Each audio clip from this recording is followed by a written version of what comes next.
Good, everyone. Welcome back to our next edition of Econ Talks. Gareth, we've been observing what the economy is doing and expected to do in the future, with our latest forecast pointing towards a relatively difficult period, really, as we head forward. We've gotten out of 2 years of a lot of, sugar money and sugar hit to try and prop things up through the pandemic. Are we heading for a big crash? Is the economy about to crater, or are there sort of, still better things to come? I think talking about a crash is probably over the top. We're still seeing the economy growing this year, and in fact, over the next 2 to 3 years, averaging 2% roughly growth through that time per year. So it's not a bad outcome, but it will feel uncomfortable and, a bit of a letdown after, like you say, the sugar rush that we've had over the last couple of years, where we have had household spending and demand right across the domestic economy being boosted from some very significant government support through the pandemic, and also some very significant monetary stimulus as well, with very low interest rates and other tools being brought in. So, yeah, it is look, the economy is really stretched at the moment. We look at how strong demand conditions have been. We look at the unemployment rate down at just over 3% and possibly pushing under 3% over the next couple of quarters. And you do start to realise that growth, there's just not the capacity there to grow much more, and we're seeing the evidence of that, of course, coming through in terms of the stresses that household budgets are being put under as well. Of course, in response to those pressures, we've seen the Reserve Bank raising interest rates yesterday, and you were pretty excited by the boldness of their move. Absolutely. Look, we've been forecasting for a while now that the Reserve Bank must really increase interest rates at a faster clip than they'd previously been thinking. A fair bit of trepidation over just how quickly the Reserve Bank actually was going to get on with its job, remembering that it's failing its current roles. It has to try and keep inflation under control. It's got to try and achieve maximum sustainable employment. It hasn't really been meeting either of those in recent times.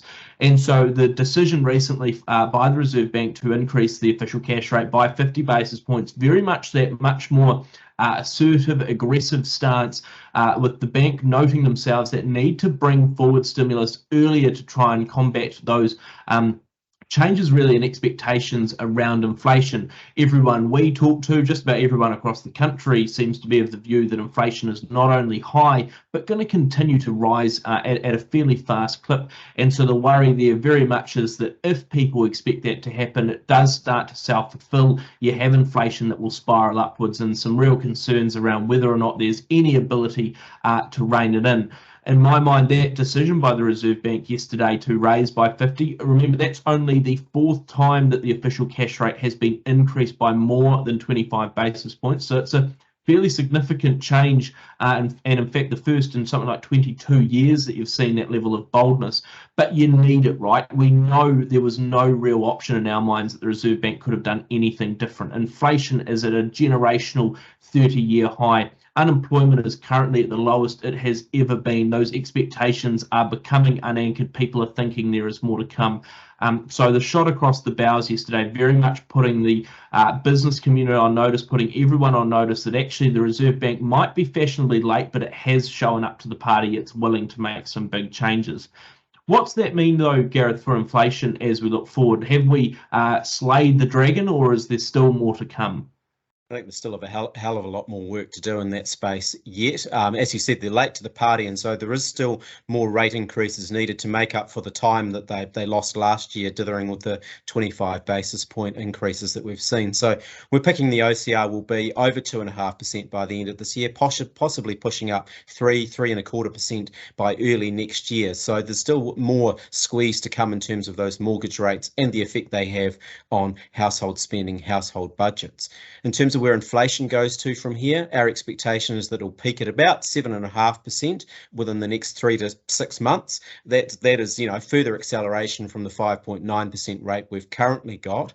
But the worry really is that you look beyond that. You look to the end of 2022, inflation we're still forecasting to be running at 5.7%, and then still outside the Reserve Bank's target band at the end of 2023 as well. So because you've let things run away from you a bit, because those inflation expectations have risen, and because there is still a lot of pricing pressure globally in terms of the supply chain disruptions, higher oil prices, and the war in Ukraine, all those sort of issues adding to the problems that Reserve Bank faces, you factor in the labour market being really tight, greater wage inflation coming through, and the potential for a brain drain to mean that businesses are not going to get much relief in terms of that supply of labour, even as the borders reopen over coming months. It all paints a pretty bleak picture for that inflationary outlook, and more work for the Reserve Bank to do.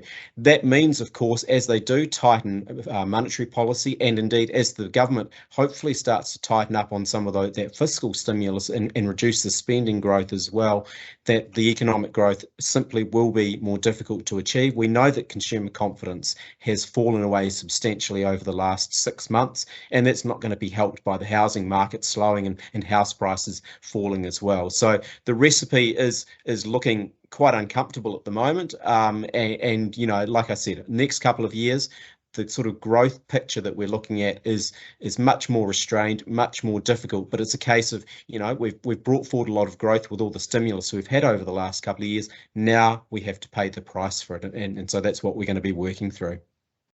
Yeah, absolutely. And look, I mean, even with those cost pressures as well, the difficulty is, like you've highlighted, Gareth, the longer that these continue, the more difficult it is to unwind. Just as importantly, the fact that inflation never falls means that, you know, you never actually reverse out any of these high prices that we're currently seeing. So a real big challenge as we head forward.